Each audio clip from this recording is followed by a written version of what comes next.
마가복음 12장 13절부터 27절입니다. 오늘 본문의 배경이입니다. 앞서 포도원 농부 비유로 인해 자신들의 종교적 권위에 결정적인 손상을 입게 된 종교 지도자들은 예수님을 책잡으려고 각종 문제들을 거론합니다.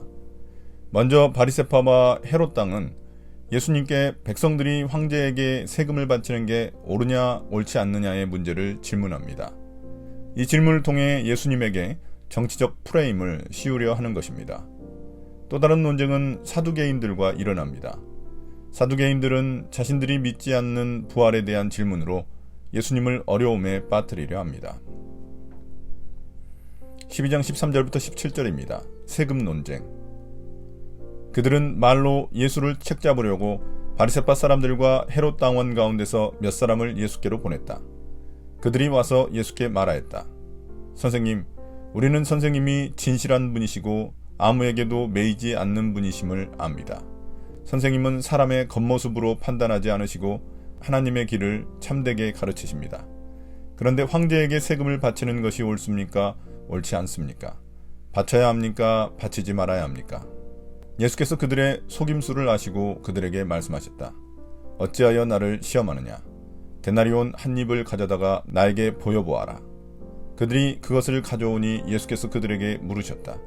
이 초상은 누구의 것이며 적힌 글자는 누구의 것이냐? 그들이 대답하였다. 황제의 것입니다.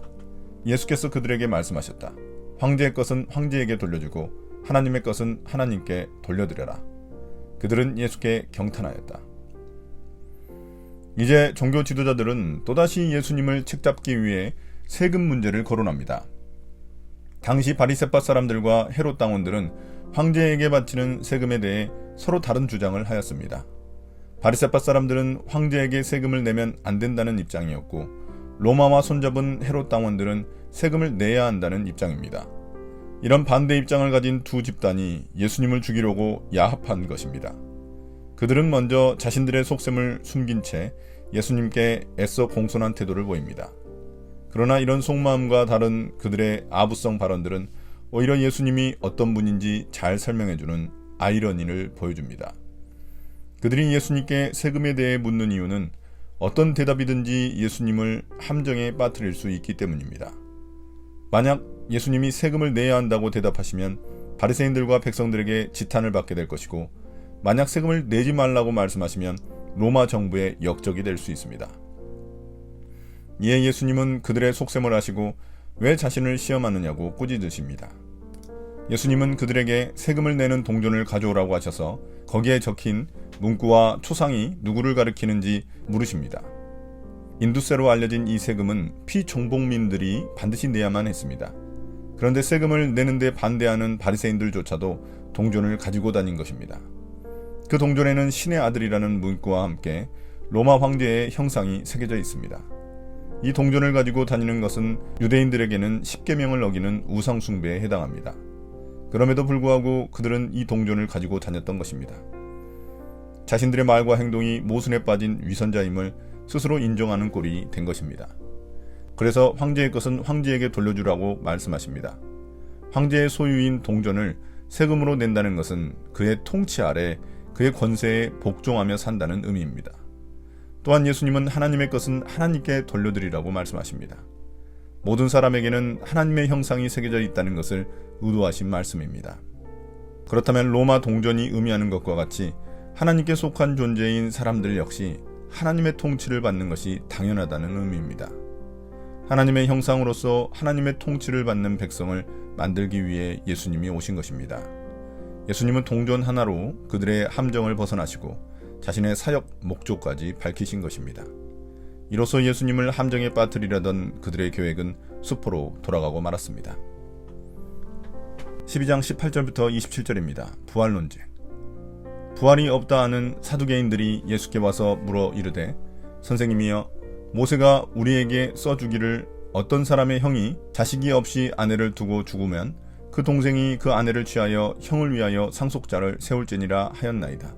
7형제가 있었는데 마디가 아내를 취하였다가 상속자가 없이 죽고, 둘째가 그 여자를 취하였다가 상속자가 없이 죽고, 셋째도 그렇게 하여 7이 다 상속자가 없었고 최후의 여자도 죽었나이다. 7사람이 다 그를 아내로 취하였으니 부활 때 곧 그들이 살아날 때에 그 중에 누구의 아내가 되리이까? 예수께서 이르시되 너희가 성경도 하나님의 능력도 알지 못함으로 오해함이 아니냐. 사람이 죽은 자 가운데서 살아날 때에는 장가도 아니가고 시집도 아니가고 하늘에 있는 천사들과 같으니라. 죽은 자가 살아난다는 것을 말할진대 너희가 모세의 책 중 가시나무 떨기에 관한 글에 하나님께서 모세에게 이르시되 나는 아브라함의 하나님이요 이삭의 하나님이요 야곱의 하나님이로라 하신 말씀을 읽어보지 못하였느냐. 하나님은 죽은 자의 하나님이 아니요 산자의 하나님이시라. 너희가 크게 오해하였도다 하시니라. 이제 사두개인들이 등장해 예수님께 두 번째 질문을 합니다. 바리새인들이 민중의 지지를 받았다면 사두개인들은 종교 권력을 차지한 현실주의자들입니다. 사두개인들은 부활을 인정하지 않았고 모세 오경만을 구약 성경으로 인정하는 자들입니다. 그들은 부활을 주제로 예수님께 난감한 질문을 던집니다. 예수님이 부활을 믿고 있다는 것을 알고 있는 것입니다. 그들은 모세가 가르쳐준 수온법을 근거로 부활이 없다는 자신들의 주장을 펼칩니다. 성경을 근거로 했고 논리적으로도 빈틈이 없으니 예수님을 함정에 빠뜨릴 수 있다고 자신했던 것입니다.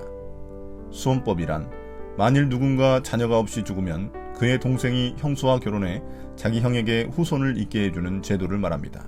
그들은 자식 없이 죽은 7 형제가 수온법에 따라 차례로 한 여자를 아내로 삼게 되었을 때 나중에 부활하면 그 여자가 누구의 아내가 되는지 물었습니다. 수온법과 부활이 모순되는 점을 지적한 것입니다. 이에 예수님은 그들이 성경도 모르고 하나님의 능력도 모른다고 반격하십니다. 먼저 하나님의 능력의 무지한 이유에 대한 설명입니다. 예수님은 마지막 때 사람들이 부활하게 되면 완전히 다른 존재로 변화되기 때문에 결혼할 필요가 없는 천사들과 같이 된다고 말씀하십니다. 다음으로 성경에 대해 무제한 이유에 대한 설명입니다. 예수님은 출애굽기 3장 6절을 인용하여 하나님이 여전히 아브라함과 이삭과 야곱이 죽지 않고 살아있는 것처럼 말씀하신 것을 언급하십니다. 육체적으로는 죽었지만 여전히 새로운 존재 방식으로 살아있다는 것입니다. 그래서 부활의 때가 되면 새로운 육체로 거듭나게 된다는 것입니다. 부활을 인정하지 않지만 모세 오경만큼은 인정하는 그들에게 예수님이 설명하신 출애굽기 3장 6절은 충분한 부활의 증거가 됩니다. 이로써 그들은 하나님의 능력도 믿지 않고 성경도 제대로 알지 못하는 자로 판명되고 맙니다. 오늘의 묵상입니다. 예수님은 세금 문제를 충성 문제로 바꿔버리십니다. 세금을 내고 안 내고가 본질적인 문제가 아닙니다. 로마 동전을 사용하고 있다면 로마 황제의 통치를 받는 것입니다. 그러나 예수님은 하나님의 형상이 새겨져 있는 모든 사람들은 결국 하나님의 통치를 받아야 한다고 말씀하시는 것입니다. 종교 지도자들은 하나님의 통치를 받지 않았기에 위선자가 될 수밖에 없습니다. 또한 그 다음 부활에 대한 사두개인들의 질문은 하나님의 능력도 성경도 모르는 그들의 무지함을 보여줍니다. 그들은 자신들의 경험과 지식만으로 말씀을 판단한 것입니다. 이런 그들의 위선과 무지함 모두 교만에서 비롯된 것입니다. 나의 삶 속에 숨은 위선과 무지는 무엇입니까? 오늘 말씀을 통해 내 신앙생활의 동기를 다시 한 번 더 살펴보고 내가 가진 경험과 지식을 내려놓고 믿음으로 성경을 읽기 간절히 바랍니다.